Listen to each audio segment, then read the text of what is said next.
दोस्तों नमस्कार, डेट्सन radio channel में आपका बहुत बहुत स्वागत है। मेरी वीडियोस को लाइक करने के लिए धन्यवाद, चैनल को सब्सक्राइब करने के लिए आपका बहुत बहुत धन्यवाद, तहे दिल से शुक्रिया। आज हम बात करने वाले हैं, कुछ 2-3 कमेंट ले लिए जो बहुत ज़रूरी हैं।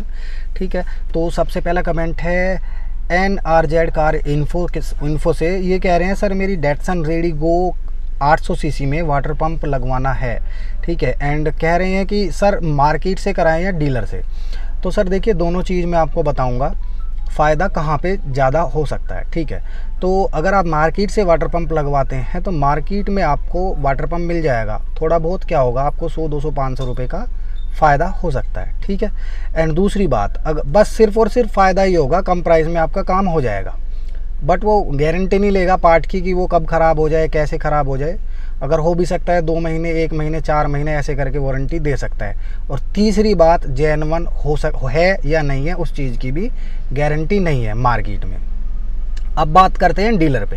अगर आप डीलर पे गाड़ी को लेके जाएंगे, वहाँ पर थोड़ा सा बेशक आप GST वगैरह करके बिल आपको बन के मिलेगा, एंड वाटर पंप आप डीलर पे रिप्लेस कराते हैं तो वो पार्ट वारंटी भी देते हैं और उस चीज़ की गारंटी भी लेते हैं। अगर अगली बार मतलब मान लो आपने वाटर पंप चेंज करा लिया तो सबसे पहले तो वारंटी आपको मिलेगी पार्ट की 1 साल और 20,000 किलोमीटर। 1 साल तक गाड़ी में प्रॉब्लम आती है या वाटर पंप लीक हो जाता है तो उसको वो दोबारा FOC में ठीक करके देंगे। ठीक है, जो कूलेंट वोलेंट 100-200-500 रुपये का डलेगा उसको आप डलवा लेना पैसे देके।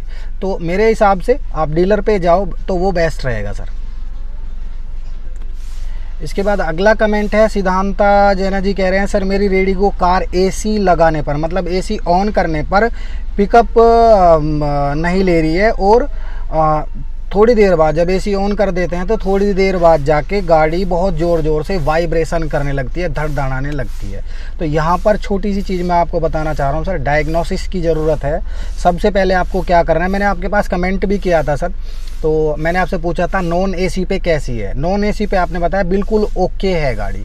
तो इसका मतलब ये होता है, अगर गाड़ी AC ऑन करने पर धड़धड़ा रही है तो सबसे पहली बात या तो AC सिस्टम में प्रॉब्लम है। ठीक है, यहाँ आप बड़े ध्यान से सुनना सर, अगर नॉन AC गाड़ी ओके चल रही है तो इंजन के अंदर कोई प्रॉब्लम नहीं लग रही मुझे। ठीक है, इंजन के अंदर रिंग पिस्टन वगैरह जो होते हैं वहाँ पर कोई प्रॉब्लम मुझे नहीं लग रही है। ठीक है, एंड उसके बाद आपको करना क्या है, जब आप AC ऑन कर रहे हैं, AC ऑन करने के बाद अगर गाड़ी धड़धड़ा के मतलब इंजन पे लोड पड़ के इंजन ऑफ हो जा रहा है तो ऐसी कंडीशन में मैक्सिमम टाइम गाड़ी का AC कंप्रेसर लोड ले रहा होता है, वो प्रॉपर तरीके से काम नहीं करता है।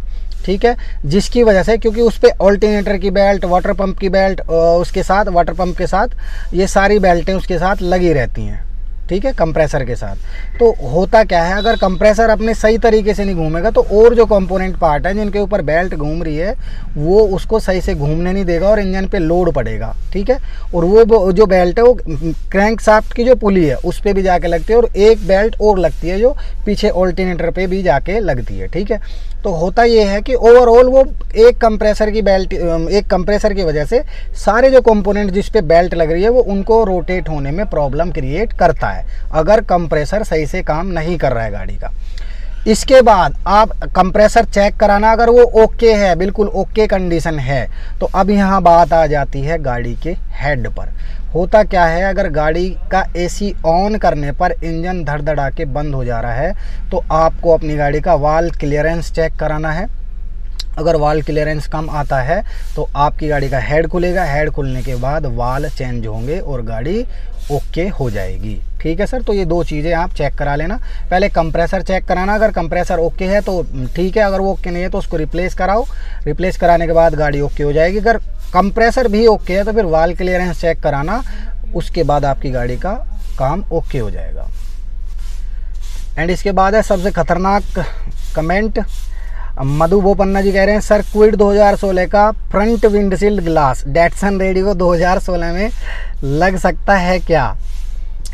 तो सर कह रहे हैं कि डेट्सन रेडिगो में लग सकता है क्या, तो मैं यहाँ बता दूं बिल्कुल नहीं लग पाएगा। आप देखना सर, बॉडी उसकी चेक करो, डेट्सन रेडिगो की अलग होती है एंड अपनी जो क्विड है उसकी अलग होती है। बेशक वो एक ही प्लांट में बन के आई हो, एक ही लाइन पे बन के चलती हो, पर थोड़ा सा यहाँ हमें समझना पड़ेगा कि उसका जो आगे का फेस लिफ्ट है, आगे की सामने का एरिया है, थोड़ा सा वो अलग है। ठीक है, तो फ्रंट विंडशील्ड बिल्कुल भी नहीं लग सकता, आप भी देख लिया करो सर। तो थोड़ा सा अजीब क्वेश्चन था, कमेंट था, तो फिर भी मुझे आपको बता देना चाहिए कि नहीं लग पाएगा, बिल्कुल नहीं लगेगा। इंजन से रिलेटेड जो पार्ट है वो आपकी गाड़ी में मैंने लास्ट टाइम वीडियो डाली है, उसका मैं लिंक डाल दूंगा, अगर आप देखना चाहते हो आप उसको देख लेना। इंजन से रिलेटेड जो मैक्सिमम, जैसे वाटर पंप हो गया, कूलेंट हो गया, एंड अपना क्लच प्लेट हो गया, प्रेशर प्लेट हो गया, क्या नाम है, क्लच वायर हो गई, गियर बॉक्स तक का भी आप अपनी गाड़ी में लगा सकते हैं। तो विंडशील्ड बिल्कुल भी नहीं लग पाएगा। तो दोस्तों यही थे 3 कमेंट्स। मेरी वीडियोस को लाइक करने के लिए धन्यवाद, चैनल को सब्सक्राइब करने के लिए आपका बहुत बहुत धन्यवाद, तहे दिल से शुक्रिया। जय हिंद, जय भारत।